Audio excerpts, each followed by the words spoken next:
دوسری بات یہ ذہن میں رکھیے کہ یہ جو سب کچھ ہوتا ہے قرآن کہتا ہے یہ انسانوں کے اپنے کرتوت. میں نے اسی لیے سورہ شورى کی آیت پڑھی ہے شروع میں, وما اصابکم من مصیبت فبما کسبت ایدیکم ویعفو عن کثیر. جو مصیبت جو بپتا تم پر پڑی ہے وہ تمہارے اپنے ہاتھوں کی کمائی کے نتیجے میں پڑی ہے, اور اللہ بہت سی چیزیں تو معاف کرتا رہتا ہے. اگر وہ تمہاری ہر غلطی پر پکڑ لے تو زمین پر ایک انسان بھی بستا ہوا نظر نہ آئے, چلتا نہ آئے. وہ تو بہت نظر انداز کرتا ہے, بہت مغفر, یعفو عن کثیر. لیکن پھر بھی جو سزا وہ دیتا وہ تمہارے اپنے کرتوتوں کے ہے, اسی کی پاداش. تیسری بات یہ نوٹ کیجئے, یہ ہے اہم نقطہ. یہ چیز تو ہم جانتے ہیں کہ اللہ تعالیٰ کسی نیکی کا اجر و ثواب 1000 گنا دے دے, فضل ہے جتنا چاہے دے دے, لیکن جرم کی سزا تو صرف اس جرم کے برابر دے گا, اس سے زائد نہیں دے گا. یہ قاعدہ ہمیں معلوم ہے. اسی پر قیاس کیجئے, چند افراد کی نیکی کے صدقے میں پوری قوم کو اللہ نواز دے, فضل فرما دے. چند افراد کی برکات پوری قوم کے اوپر بانٹ دے, ٹھیک ہے, فضل ہے. چند افراد کے جرائم سے پوری قوم کو سزا, یہ تو پھر یہ جو جس طریقے سے کہ جرم کی سزا فرد کو بھی ملے گی جرم کے مطابق, زیادہ نہیں. ہاں نیکی کا اجر و ثواب 10 گنا دے, 700 گنا دے, 1000 گنا دے, کروڑ گنا دے, اس کی بنتی ہے, جتنا چاہے دے, بغیر حساب دے. لیکن یہ کہ جرم کی سزا اتنی ہی. اسی طریقے سے چند افراد کی سعادت پوری قوم کو تقسیم کر دے, اگلے چند افراد کا جرم, چند افراد کی غلطی, اس کی سزا پوری قوم کو دے دے. یہ جب تک کہ قوم کا معتدب حصہ جرم میں شریک نہ ہو اجتماعی سزا نہیں مل سکتی. البتہ جب اجتماعی سزا آتی ہے تو پھر یہ کہ گناہ گار کے ساتھ بے گناہ بھی پیش, یہ قرآن میں ہے صراحت کے ساتھ, واتقوا فتنة لا تصيبن الذين ظلموا منكم خاصة. یہ مسئلہ جو ہے یہ قرآن کے نصاب ہے. جب آتی ہے سزا پھر بے گناہ بھی اس کے اندر, اور اس میں صرف ایک استثناء ملتا ہے قرآن میں, اللہ بچا لیا کرتا ہے صرف ان لوگوں کو جو نہیں عن المنکر پر آخری دم تک لگے, روکتے رہے. فانجینا الذین ینہون عن السوء, وہ جو اصحاب سبت کا واقعہ آتا ہے سورہ اعراف میں, جو لوگ برائی سے روکتے رہے انہیں ہم نے ملا.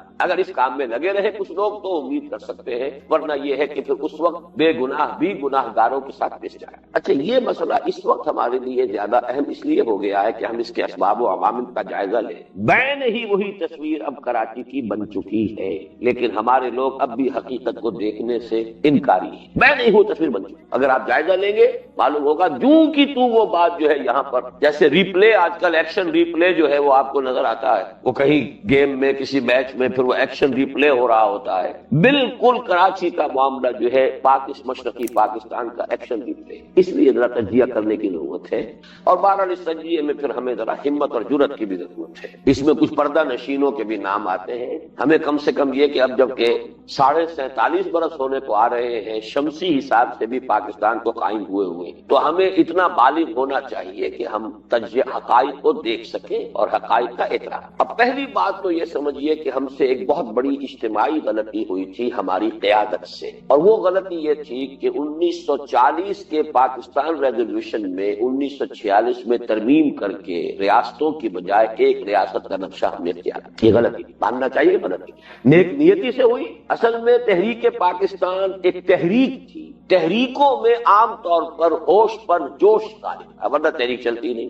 جذبات چاہیے, جوش چاہیے. اس جوش کی ہیٹ میں, اس کی گرمی میں جو حقائق سے جغرافیائی ان کو ہم نے نظر انداز کر, اور بنگالی قوم زیادہ جذباتی ہے عام دوسرے ہندوستان کے دوسرے مسلمانوں کی نسبت. اب آب و ہوا کا ایک خاص مزاج بنتا ہے, اور آپ کا علم میں ہوگا یہ کہ اے فضل الحق صاحب نے زور دے کر قائد اعظم کو مجبور کیا تھا کہ وہ 40 کے ریزولوشن میں سے وہ ایس نکالا. اسٹیٹس کا لفظ تھا, states in the north east and north west of Pakistan. حقیقت میں جغرافیہ جو ہے 1000 میل کا فصل, درمیان میں سمندر تو نہیں تھا, وہ خلا تو نہیں تھا, ہاسٹائل ٹیریٹری, پیدائشی دشمن پاکستان کا, وہ درمیان میں. ان جغرافیائی حقائق کو تحریک پاکستان کے جوش اور جذبے میں نظر انداز کیا گیا. قائد اعظم کا ایک جملہ بڑا خوبصورت ہے, ایک پارلیمنٹرین کی حیثیت سے واقعہ یہ ہے کہ قابل داد جملہ ہے. قائد اعظم کو چونکہ اس کی مہارت تھی, برٹش پریس میں کچھ چیزیں ایسی آئی تھی پاکستان کے معاملے میں کہ جغرافیائی اعتبار سے یہ وائبل اسکیم نہیں ہے. تو قائد اعظم کا جملہ ہے کہ the British press has talked about some geographical difficulties in the way of Pakistan. May I ask them by what rule of geography are they here? کیا میں ان انگریزوں سے پوچھ سکتا ہوں کہ آپ کون سے جغرافیہ کے اصول کے تحت یہاں پہ حکومت کرتے ہیں یا کر رہے ہیں اب بھی؟ تو جغرافیہ جو ہے 7 سمندر پار سے آ کے آپ نے یہاں حکومت کر لی. تو مشکل جواب تو ہے, اس پہ کوئی شک نہیں. پارلیمنٹرین جس کو ہم کہتے ہیں اس کی تو ایک بڑی ایک عمدہ مثال ہے, لیکن یہ کہ بہرحال حقائق کو تو آپ نہیں جھٹلا سکتے. حقائق میرے نزدیک یہ ہم سے ایک غلطی ہوئی ہے، گڈ فیتھ میں ہوئی ہے، نیک نیتی سے ہوئی ہے، لیکن حقائق کو نظر انداز کرنا صحیح نہیں تھا۔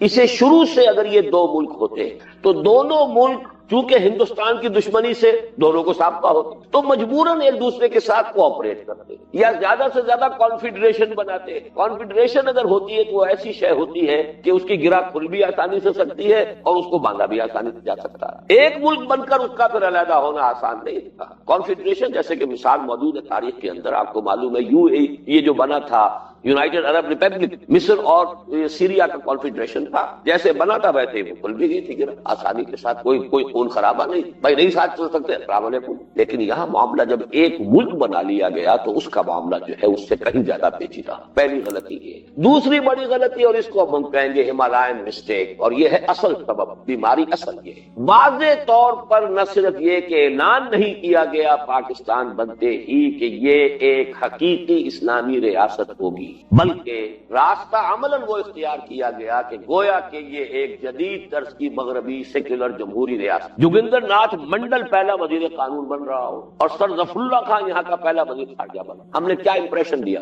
یہ کوئی کٹر مذہبی ریاست نہیں ہے، وہ لفظ اس وقت استعمال نہیں ہوتا تھا فنڈامنٹلسٹ، لیکن ہم نے اپنے عمل سے ثابت کیا کہ یہ کوئی فنڈامنٹلسٹ اسلامک اسٹیٹ نہیں ہے، یہ تو بالکل مغربی جمہوری اصولوں پر ہے۔ اور اس میں پھر قائد اعظم کا وہ جملہ، توجیہ اس کی کیا ہے کیا نہیں ہے، میں خود اس کی توجیہ کر چکا، اور وہ میری کتاب جو ہے استحکام پاکستان میں اس کی توجیہ موجود، لیکن توجیہ اور ہے اور ایک جملہ بول کیا رہا ہے سامنے، very soon Hindus will cease to be Hindus and Muslims will cease to be Muslims, not in the religious sense because religion is the private affair of the individual but in the political sense. بتائیے دنیا میں secularism کا اس کے سوا کوئی definition ہے؟ Secularism کی definition یہ ہے سب مذہب انفرادی معاملہ، بھائی ہندو ہے، سکھ ہے، پارسی ہے، عیسائی ہے، برابر برابر برابر برابر، تم مسجد میں جاؤ، تم مندر میں جاؤ، تم سینیگاگ میں جاؤ، تم چرچ میں جاؤ، تم جہاں جاؤ، نہیں جاؤ کہیں نہ جاؤ، ایک کو پوجو، 100 کو پوجو، کسی کو نہ پوجو، لیکن یہ کہ مذہب کا مسئلہ جو ہے وہ ریاست سے متعلق نہیں ہے، ریاست میں تو اکثریت کی رائے ہے۔ یہ ہے پکچر جو ہم نے دی ہے۔ نتیجہ یہ ہے کہ اب جوش جو ہوتا ہے، جوش کا معاملہ یہ ہے کہ جتنی شدت سے اٹھتا ہے اتنی شدت سے بیٹھ بھی جاتا ہے، یہ پہاڑی نالوں کے سیلاب کے مانند ہوتا ہے جوش،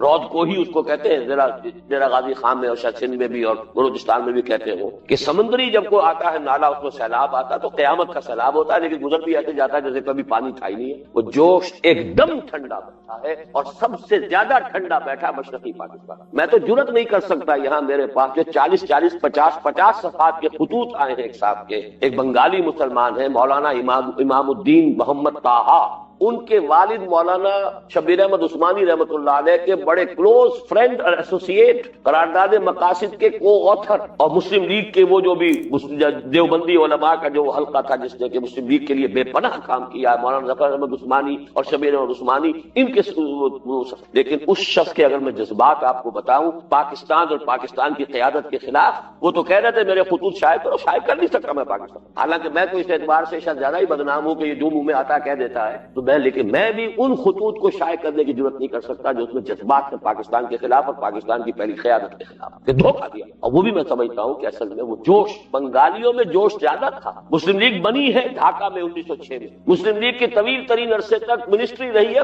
یونائٹڈ بنگال، حالانکہ یونائٹڈ بنگال میں مسلم اکثریت جو ہے وہ تقریباً ویسی ہی تھی جیسی پنجاب میں تھی، کوئی بہت بھاری اکثریت نہیں، ہندو مسلم یونائٹڈ بنگال میں کتنا فرق تھا، لیکن وہاں اس پنجاب میں آخری وقت تک ایک دن مسلم لیگ کی منسٹری نہیں بنی، اور وہاں پر جو ہے یہ آپ کے خواجہ ناظم الدین صاحب کتنے طویل عرصے تک چیف منسٹر رہے ہیں یونائٹڈ بنگال کے، وہ جذبات تھے ان کے، لیکن ان جذبات کے اوپر پھر ظاہر بات ہے کہ عوامی سطح پر آپ کو معلوم ہے اب بھی ایوریج بنگالی مسلمان میں مذہبی جذبہ ایوریج پاکستانی مسلمان سے 10 گنا زیادہ آج بھی۔ ایودھیا کی مسجد کو گرایا گیا، آپ نے تو صرف یہاں چند بندر گرا دیے، پھر اس کا جرمانہ بھی ادا کر دیا، یہ لو بھائی ان کا جلوس چلا تھا جسے جا کر انڈیا کے بارڈر پر بمشکل روکا ہے حکومت، they wanted to cross into West Bengal, جانا چاہتے تھے ایودھیا، ہم نے کیا کیا تھا؟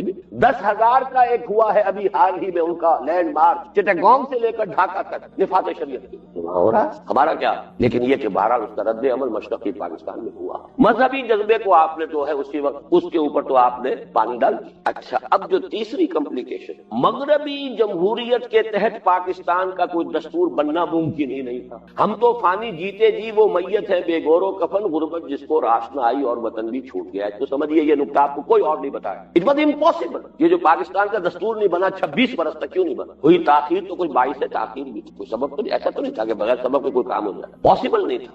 آپ مغربی جمہوریت کے اصول کو لیں گے, ون مین ون ووٹ, ون مین ون ووٹ سے ڈسائسو ویٹو جاتا تھا ہندو کے ہاتھ. مغربی پاکستان کی آبادی کم, مشرقی پاکستان کی زیادہ, بیلنس آف پاور کدھر گیا؟ ون مین ون ووٹ سے مشرقی پاکستان, اور وہاں 1 کروڑ ہندو موجود تھا. گویا کہ اصل فرق جو پڑے گا بیلنس میں وہ ہندو کے ہاتھ کا, ترازو آتی تھی ہندو کے ہاتھ میں, پلڑا جو ہے مشرقی پاکستان کے مسلمان کا, مغربی پاکستان کا برابر. یہ تھی وہ کمپلیکیشن کیسے بنائے. جبکہ صورت کیا ہے, اگر یہ کوئی اسلام کے لیے کام تھا, پین اسلامزم کی طرف تھا, اگر اس کو دیکھا جاتا تو مغربی پاکستان, یہ بات کہنے کی تو نہیں ہے لیکن اب تو کہہ سکتے ہیں, فرام آل پریکٹیکل پرپزز مغربی پاکستان واز دی